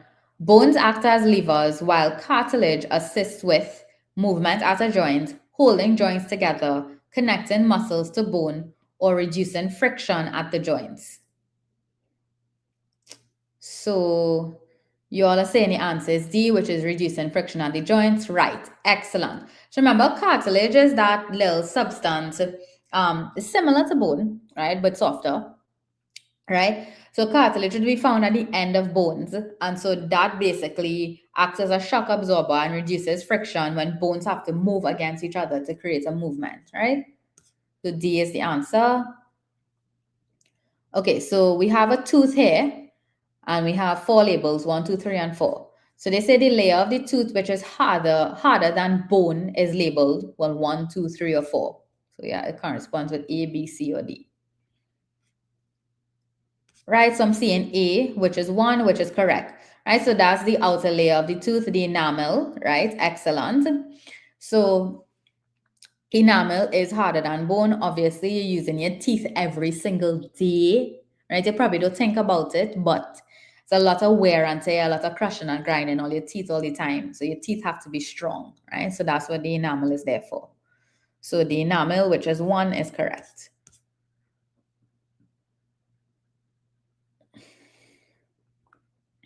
Which part of the brain is responsible for conscious thought? And we have the cerebrum, the hypothalamus, the cerebellum, or the medulla oblongata. So which of these is responsible for conscious thought? Right, so I'm seeing A, which is the cerebrum, which is correct, right? So the cerebrum is responsible for conscious thought, logic, reasoning, memory, learning, all those things. That's the cerebrum, right? Whereas the hypothalamus is more like regulation with hormones, the medulla, regulation, heartbeat, involuntary functions, the cerebellum, balance, movement, coordination, right? Next question, which of the following offspring inherited the homozygous recessive allele? So we have inheritance of blood groups in humans. Alleles A and B are co-dominant to each other and both are dominant to O. Right? So they want to know K, L, M, or N, which offspring inherited recessive alleles only, right? So y'all are saying D, which corresponds with N, which is correct. So if we look at the combination of what each offspring receives, K would be AB, L would be AO, M would be BO, and N would be OO. So N is the answer here, right? Okay, next question. Which of the following birth control methods is considered to be the least reliable? We did this one already, right? So we have condom, rhythm, oral contraceptive, intrauterine device. You all already said, this is a repeat. You all already said that it's the rhythm method. So B is correct. Okay, which of the following is the correct sequence of events in mouth-to-mouth resuscitation? And we have these steps. So pinch the nostrils, place your mouth over the other person's and blow gently, remove your mouth, tilt the head backward, right? So they're saying one of these sequence of events is correct. So what do y'all think? Okay, I see in C's, I see in plenty C's. So C is 4, 1, 2, 3. So let's see what's the correct sequence. So the first thing you have to do is tilt the head backward. So we start with 4. Then you have to pinch the nostrils, which is 1. So 4, 1. Then you place your mouth over the other person's and blow gently. So 4, 1, 2. And then you remove your mouth, which is 3. So 4, 1, 2, 3, which is C, which is correct. Good job, guys. Next, implantation occurs when a fertilized ovum is in the oviduct, reaches the uterus, reaches the cervix, or becomes embedded in the uterus wall. So implantation here, guys, right? What is implantation? And they say the fertilized ovum, right? That's key in this question. Ovum is already fertilized. Okay, so I see in D, right, that's absolutely correct. So remember, the fertilized ovum is now a zygote. That zygote has to keep dividing by mitosis, right? It gets bigger, right? If the pregnancy is going to be viable, that dividing zygote is going to get bigger, turn into a blastocyst, and then it has to be implanted into the wall of the uterus before it could become an embryo, right? Good job, guys. So D is the answer. Next question, which of the following diseases is caused by a fungus? Typhoid, ringworm, gonorrhea, or tuberculosis? What do y'all think?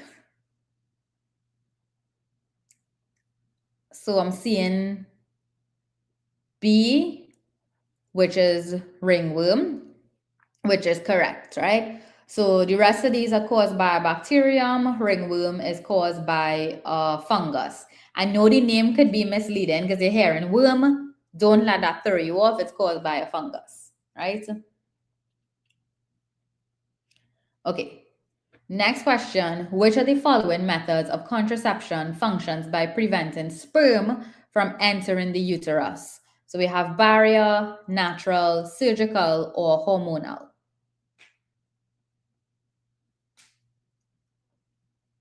Okay, so y'all are saying that the answer is A, which is barrier, which is absolutely correct, right? So these are the methods, natural, surgical, hormonal. The sperm could enter the cervix, could enter the uterus. But with barrier, you actually have a physical separation, such as a condom, actually preventing the semen from getting into the female reproductive tract, right? So the answer is A, barrier. Next question. We just did this. Which of the following gases is produced in a landfill site? And you all said the answer was methane. So we know D is the answer already. Okay. So let's go to the next question. Okay. Sickle cell anemia is classified as a chronic disease, an inherited disorder, a nutritional deficiency disease, or a sexually transmitted infection. What are we thinking here? I'm seeing B, which is an inherited disorder, right? Excellent. Something I just want to clarify here, guys. Always remember sickle cell anemia. Always remember to differentiate between your anemias. So sickle cell anemia is the genetic hereditary one that you can inherit by inheriting recessive alleles or the faulty copy of the gene. Whereas iron deficiency anemia, that is the nutritional deficiency one. That is the one that's caused by a lack of iron, right? So sickle cell anemia is an inherited disorder. Okay, next question. Which of the following occurs when a zygote receives one extra chromosome? A gene mutation, sex-linked inheritance, incomplete dominance, or chromosomal mutation? I feel like they give away the answer for this one, right? As they literally telling you one extra chromosome, right? So one extra chromosome, that would result in a chromosomal mutation, and that's like Down syndrome, right? Okay, good job. Next question. Which of the following stages are found in or on water? So we have 1 here, 2 here, 3 here, and 4 here. So they want to know which ones are found in or on water. So what do y'all think? So we have combinations. We have 2 and 3 only, which is this and this. We have 3 and 4, which is this and this. 1, 2, and 4, which is 1, 2, and 4. And then we have 2, 3, and 4, which is this, this, and this. Right, so y'all are saying D, right? So all except the adult, which is 1, would be found in or on water, right? So the eggs, the pupa, and the larvae would all be reliant on water, which is D, right? 2, 3, and 4 only. Good. Which of the following reagents is used to test for glucose? Iodine solution, copper sulfate, sodium hydroxide, or Benedict solution?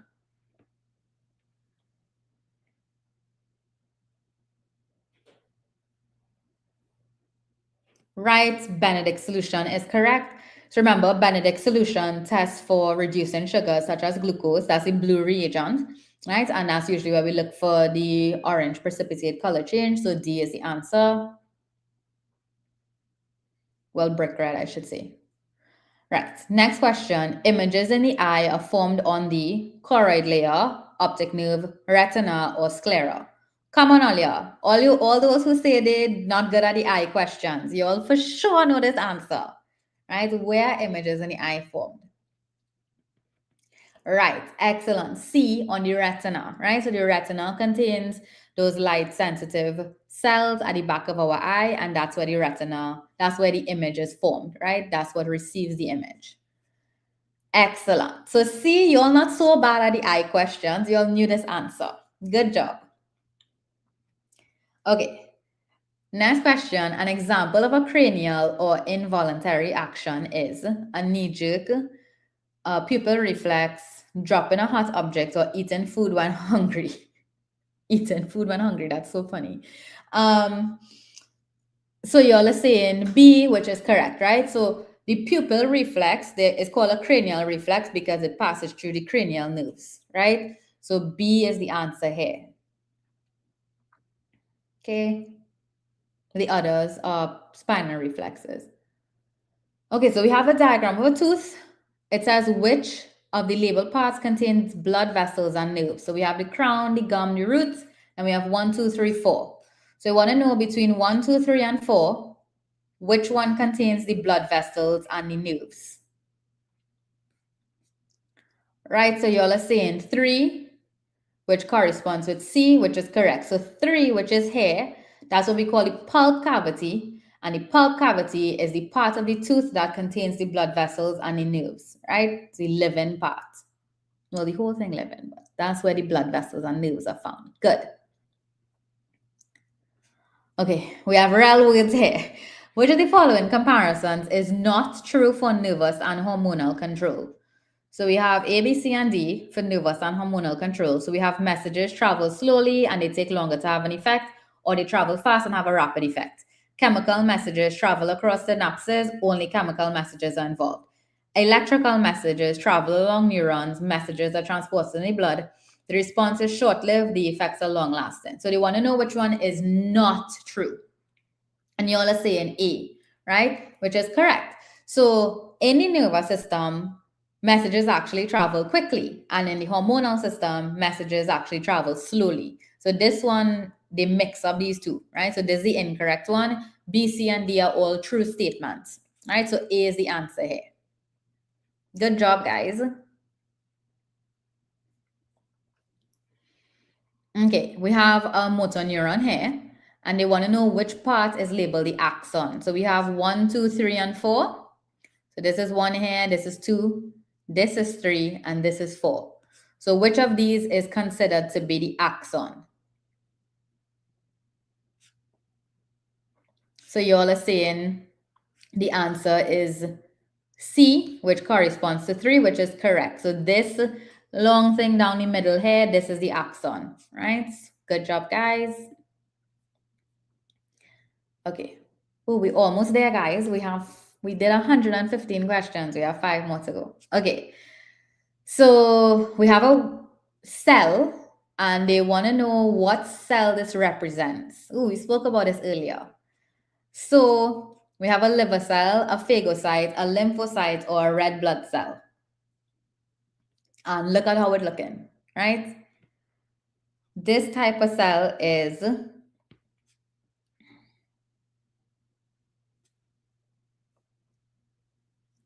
a C and B, a C and C. Right. This type of cell is a phagocyte. Remember, we spoke about the fact that the phagocytes don't have a normal rounded nucleus, right? They have a lobed nucleus. So this is how the nucleus looks. It's very irregular shaped, right? So B is the answer here.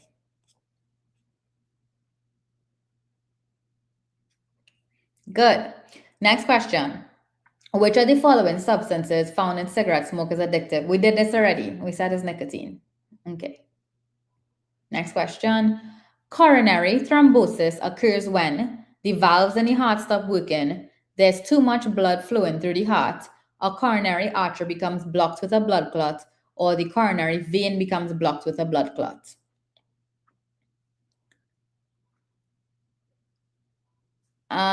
C and C, a C and D.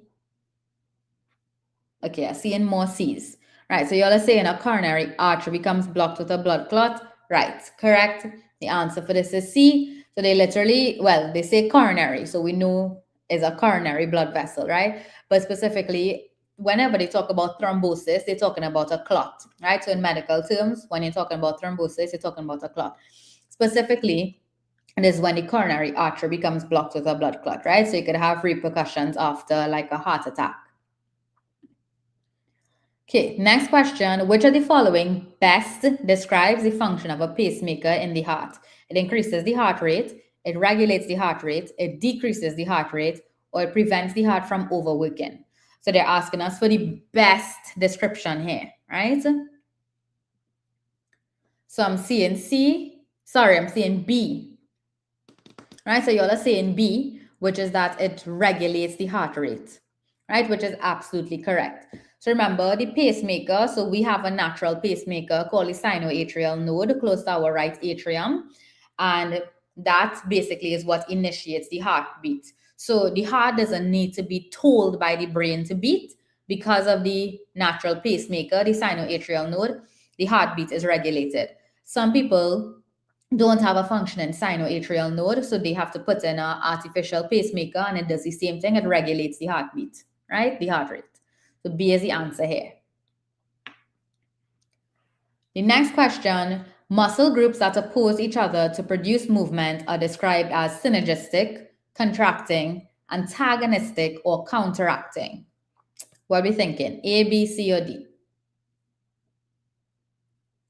Right, so I'm saying C. So antagonistic muscle pairs, like think of your biceps and your triceps, these are muscle pairs that perform opposing actions to be able to bring about a movement. So like if you think about the bending and extension of the arm, the biceps and the triceps muscles, they do opposite things at the same time. So one contracts while one relaxes, and that is what allows the movement to be performed. And these are what we call antagonistic muscle pairs, right? And the last question, which of the following structures is not part of the respiratory system? So we have the esophagus, the trachea, the nostril, or the lung. So which one is not a part of the respiratory system? Right, so I'm seeing A, which is the esophagus, which is correct. So the esophagus is part of the alimentary canal or the digestive system. The trachea, the nostril, and the lungs are all part of the respiratory system, right? So A is correct. Right, and that's it, guys. You all did great. That brings us to the end of our session. We got all correct. The one that's wrong here is from that graph that was labeled incorrectly, which we still got correct, right? So they just have to fix that one on the system. So I'll tell Mr. Springer about it, right? But other than that, we went through all. We got all correct. Give yourselves a clap, right? If you got all correct, great. If you didn't, hopefully you know the answers now, right? So that brings us to the end of the live session today. So thanks for joining me, guys. You all mash up 120 questions in 2 hours. That was pretty good. So I hope those of you all that have your exams tomorrow feeling more prepared, right? You're gonna get those ones. So good luck. You'll have paper 1 and paper 3 tomorrow, right? So good luck. You all got this. You have that one in the bag.